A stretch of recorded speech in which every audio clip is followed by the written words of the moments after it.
গৃহভূমি বজালিৰ টাপাত উপস্থিত বীৰ জোৱান হিমাংশু ঠাকুৰীয়া। অপাৰেশ্যন সিন্দুৰত পাকিস্তানৰ বিৰুদ্ধে সাহসেৰে যুদ্ধত অৱতীৰ্ণ হৈ সফলতা লাভ কৰাৰ পিছত আজি নিজ গৃহত উপস্থিত হয় জোৱানজন। জোৱান হিমাংশু ঠাকুৰীয়াক উষ্ম আদৰণি গাঁওবাসীৰ। টাপাৰ স্থানীয় নামঘৰত সেৱা গ্ৰহণ কৰাৰ পিছত ভাৰত মাতাৰ জয়ধ্বনিৰে গাঁওবাসীয়ে অভিনন্দন জনায় সেনা জোৱানগৰাকীক। গাঁৱৰ এগৰাকী যুৱকে পাকিস্তানৰ বিৰুদ্ধে যুদ্ধ কৰি সফলতা অৰ্জন কৰাৰ বাবে উৎফুল্লিত হয় গাঁওবাসী। এইটো খুব মোৰ কাৰণে এটা সৌভাগ্যৰ কথা।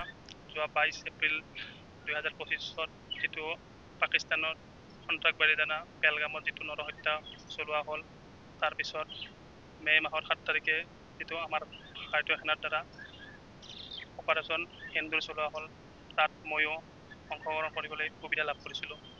তাৰপিছত আজি প্ৰায় 5 মাহ পিছত মই আহি স্বগৃহত উপস্থিত হ'লোঁ। মোৰ আজি খুবেই ভাল লাগিছে। এইটো আমাৰ গাঁৱৰ ৰাজহুৱা নামঘৰ। ইয়াত মই আহি প্ৰথমতে সেৱা গ্ৰহণ ল'লোঁ। তাৰপিছত মই জ্যেষ্ঠ মানুহখিনিৰ আমাৰ গাঁৱৰ জ্যেষ্ঠ আয়তী জ্যেষ্ঠ বাপ বন্ধুসকলৰ পৰা সেৱা ল'লোঁ। এইখিনি খুব এটা মোৰ জীৱনত ক্ৰিটিকেল ডে পাৰ হৈ গৈছে, যিটো নেকি আমি কেতিয়াও ভবা নাছিলোঁ যে আমাৰ ওপৰত এনেকুৱা ধৰণৰ মিজাইল এটাক হ'ব, ড্ৰোন এটাক হ'ব। সেইটো মোৰ জীৱনত ভবা নাছিলোঁ, কিন্তু হৈছে।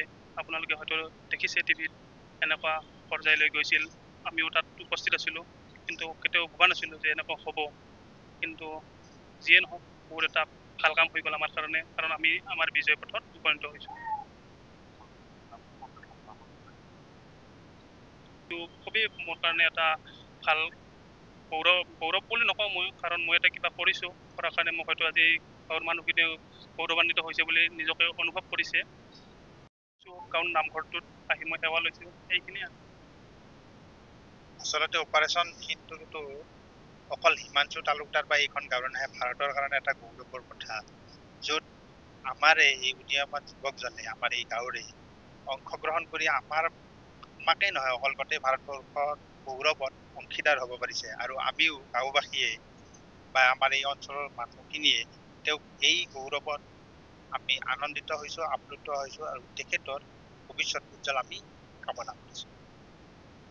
যি আমাৰ মোৰ হিমাংশু সৰুৰে বন্ধুৰ ফালৰে বন্ধু, তেওঁ যি বীৰত্ব দেখুৱালে পাকিস্তানৰ বিৰুদ্ধে, সেইখিনি আমি নিশ্চয় গৌৰৱ কৰিব লগা কথা।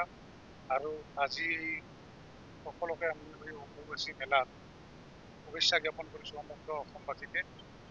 এইটো আমাৰ কাৰণে এটা গৌৰৱৰ কথা। আৰু ধৰ এনেকৈ সৈনিকবিলাক যেতিয়া আমাৰ যুদ্ধত জয়যুক্ত হয়, আমাৰ প্ৰত্যেকজন ভাৰতবাসীয়ে আমি গৌৰৱ বোধ কৰোঁ।